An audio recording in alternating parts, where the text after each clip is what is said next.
I would like to tell you a little more about the WildAid Marine Program and what we do. So there's been a recent upswell of support for meaningful protections of the oceans. But unfortunately, those marine protected areas that have been declared are not being effectively enforced. So you might as well put a target on that area for poachers, and illegal fishermen. That challenge is 100% what WildAid Marine is focused on. I want you all to think today about how we might be able to tackle this problem together. Because, as I hope I will convince you by the end of this, if we work together, we can make the promise of all those MPAs real. So I just threw out an acronym there. Marine Protected Areas, MPAs. I want you to think the national parks of the oceans. Sylvia Earle calls them hope spots, and for really good reason. In MPAs, wildlife is able to rest and recover and thrive. Fish populations that billions of people around the world depend upon for their livelihoods triple in size. It protects coral reefs that are nurseries and the home of a quarter of all marine life. And it makes this ripple effect of recovery throughout the food web. From the top predators, those scary sharks that Kristin was talking about, to their most charming and most vulnerable.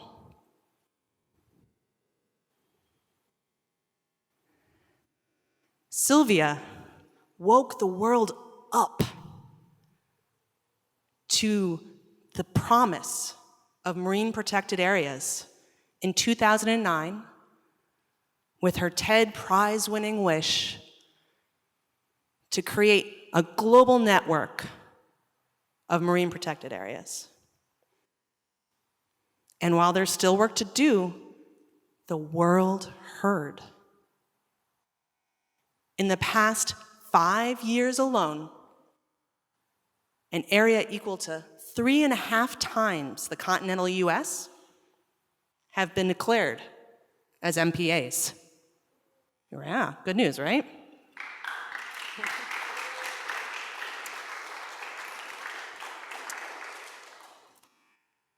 But there's still work to do. Nearly 60% of those MPAs are not a forest. We call them paper parks. Might as well be lines on a map. And when you do that, you put a target on it for illegal fishing,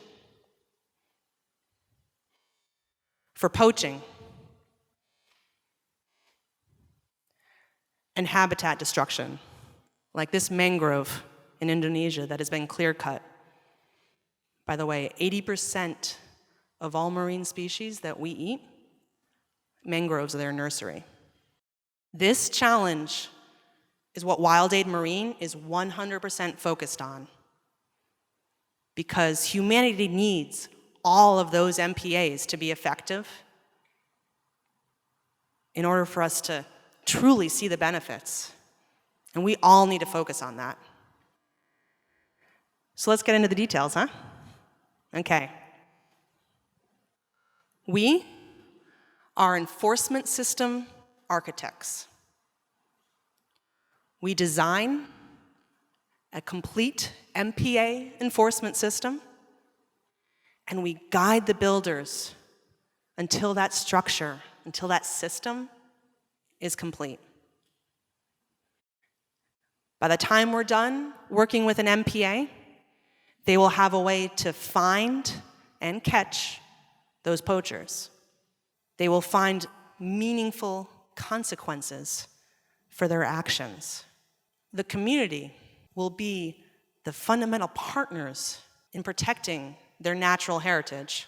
We will have empowered those leaders, those rangers, those government officials with the knowledge, with the tools, and with the network of colleagues that they might need to maintain and improve this enforcement system in the long term. And finally, we do this all fundamentally pragmatically. If no one can pay for this in the long term, then what's the point? We are not going to recommend the Ocean's version of Ferrari when a Honda Civic or maybe even a bicycle is going to get the job done, right? But I know I'm in Silicon Valley. Sometimes the high tech is the answer, because sometimes a satellite-based system can be operated for a fraction of the cost of a large patrol fleet or group of aircraft. The completeness of this system is vital. If you ignore even one component, you might as well have opened a door for those poachers to drive through.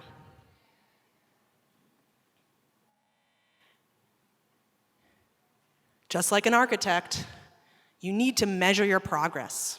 You need to test what you have built every step of the way. We have a measurement system called our Marine Protection Index. I would love to nerd out with you about it later if you want to hear more about it. But we make sure every step of the way that what we're designing is actually going to do what we're telling them to, or what it needs to. Our model is unique. We are the only nonprofit that is focused primarily on building that complete MPA enforcement system. And we have the expertise to do it. My team has 160 years and growing of marine resource enforcement expertise. That's fish and game wardens, National Park Service rangers, Coast Guard officers. Let's be clear, I'm the baby in that group, okay? Got it. WildAid also has 2 decades of experience of doing this in developing countries. And finally, we are super efficient. I do not need to go into a new project location and build a new office and bring in lots of staff. I have 2-man teams that work with people on the ground who already know the location, who already have the offices, the government officials and the community leaders that already are so excited and empowered to do this work. So I'm telling you a lot about it. Let's put it into practice, shall we? Missoula Marine Reserve. I understand a few of you have been lucky enough to be there. I am very jealous. I mean, look at that. It is a no-take zone, so nothing can come out of it, the size of New York City, and very, very remote. We work with numerous partners on the ground: Conservation International, the Nature Conservancy, Missoula Marine Reserve, Wildlife Conservation Society, the Indonesian government.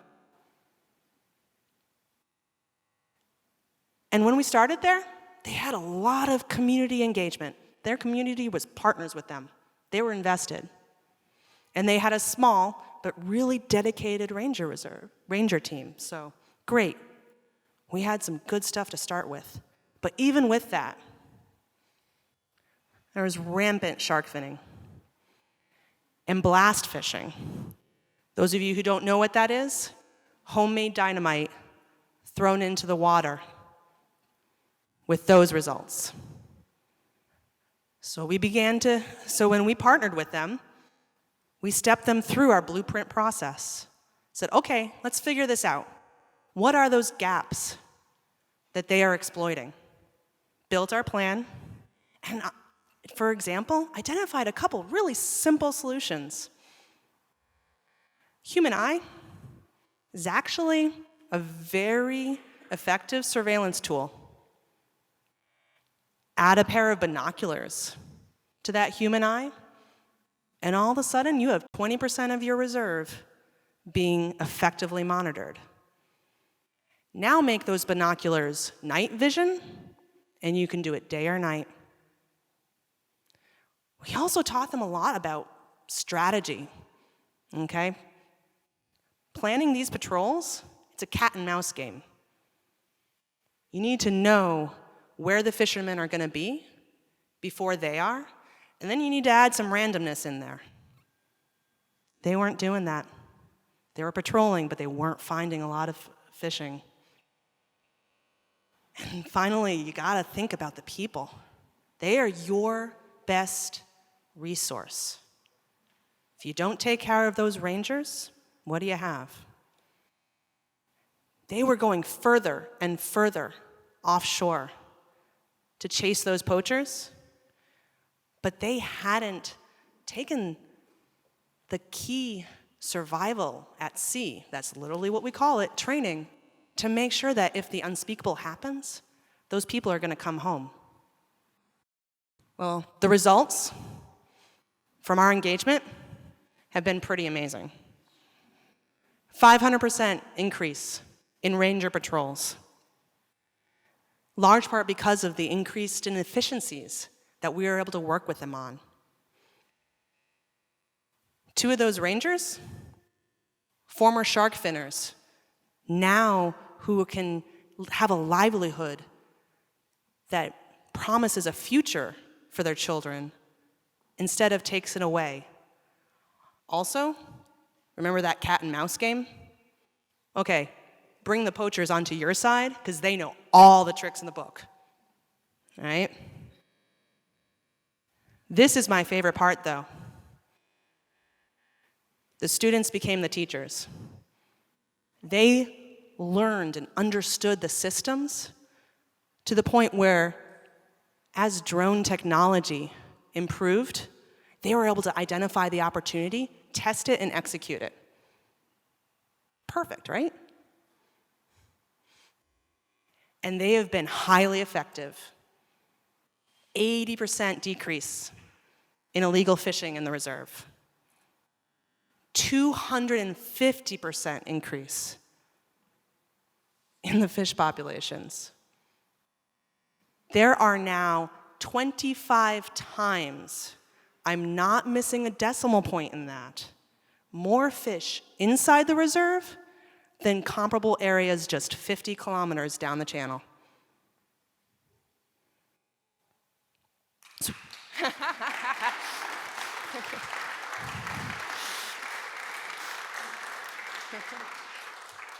So we know how to make this happen. We know that there's more and more marine protected areas out there that need our help. So that's why I'm super excited to tell you all about our new goal to take our blueprint to 250 MPAs within the next 5 years.